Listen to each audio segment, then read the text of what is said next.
YouTube fam, what's the deal? Welcome back to my channel. Now let's keep it real. When I moved into this place, I told myself I was gonna take this place to the next level. And yeah, I was gonna do my thing with the whole decor and stuff like that. I was gonna do my thing. But for someone who likes music and entertainment, I knew one thing. Every room in this place needed to have great sound. Now I couldn't wait to drop this video, and it took me almost a year to kind of get this place up to snuff before I even can talk fully about it. We've gone over a few things and we talked about a few rooms, but we haven't done it in its totality. So in today's video, we're diving into my full Sonos home audio setup. From my office to my bedroom, to the living room, and even the bathroom. Let's get into it. Now, let's start with the office. Listen, I know myself. I know I go overboard when it comes down to a few things, and speakers is one of those things. And in this room, I definitely did too much at first. And if you see my office tour video, if you haven't, I'll leave the link right up here so you can go ahead and check it out. You already know that I had a lot going on in this room. But after living with the setup for a while, I realized I needed to simplify. All right, so let's do this room again. First up, I've got the Sonos ones on my desk. No, they're not the new Era 100s, but honestly, I didn't need them. These things sound incredible. Connect them directly to my network and computer, and for desk speakers, chef's kiss, fire.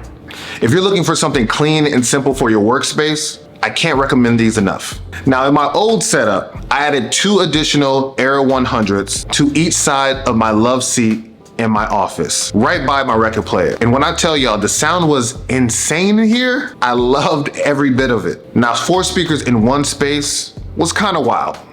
I know, I get it. But man, it sounded so good. I spend 8+ hours in this very room. So when I'm watching shows or spinning records, I want to feel immersed. That setup gave me that, but honestly, I didn't need it. There's sometimes you have to take a step back and be like, do I really need this? And I didn't. So I ended up taking both of those Era 100s out, and I'll tell you where I put them later on this video. But before we leave the office, I have to talk to you guys about the Sonos port. My biggest thing was, hey, how do I hear my records throughout the whole house? And we found a solution. I didn't want to hardwire anything, so it was just one solo speaker that was going to output sound. I didn't want to just listen to my records in the office. I wanted to hear it everywhere. The port lets me stream my vinyl records throughout my house with so much ease. Just like adding a new speaker onto your Sonos network, you would do the same thing with the port. And I highly recommend it to anyone who has a similar setup. All right, next up, my home theater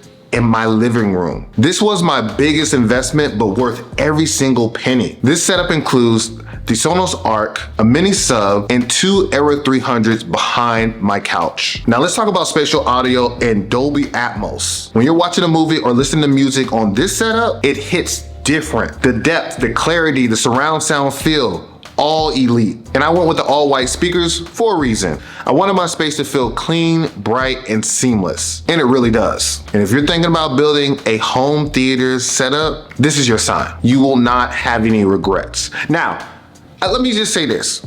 I get it. Some people don't like Sonos. Some people do like Sonos. There are other brands out there that people really do love, and I acknowledge that. But for me, aesthetics and sound, Sonos was the perfect way to go for me.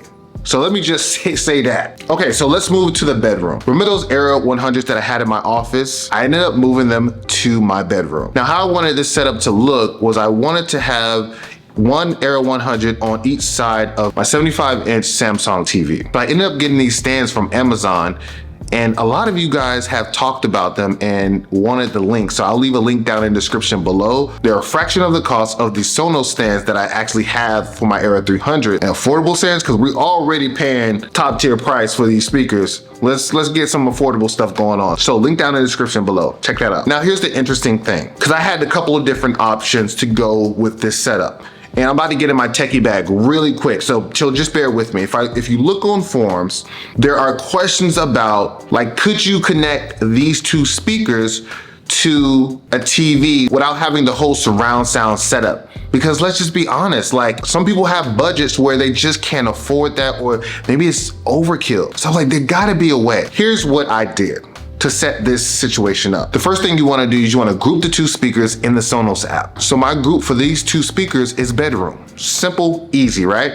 And then when you go to the Apple TV, you want to select that group as the audio output. And once you select it as the audio output, it works. No lag, no connectivity issues, just a great stereo sound. Again, it's a stereo sound, it's not surround sound. So you have two speakers that you're getting the audio output from, and they sound really good. And I'm like, this is good enough for this room. I don't need a surround sound in here. But this setup works. It's clean, it's simple. Again, I am trying not to go overboard. The old me would have put the surround sound in there. And I'm still kind of like, do I need it? Do I need it? Do I need it? I don't need it, y'all. I don't need it. So I'm simplifying things.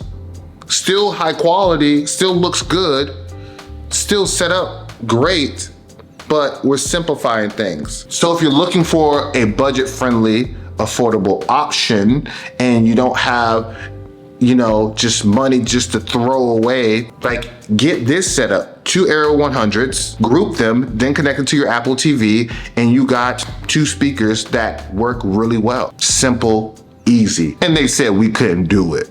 Please. All right, so let's talk about bathroom. In my main bathroom, I only have one outlet, and it drives me crazy. There should be more than one outlet in this bathroom. Anyway, now this outlet is dead center between both of my mirrors. I didn't want just another Aero 100 just sitting on my countertop. Again, y'all know I like my aesthetics. Y'all know I like my stuff clean. I didn't want something just sitting on the countertop and then taking up one socket. So I decided to try something different and go with the Sonos Roam. It's compact, portable, rechargeable, and still connects to the Sonos network. And the only time I really use it is when I'm in the bathroom. But if I wanted to take it to the beach or the pool, I could.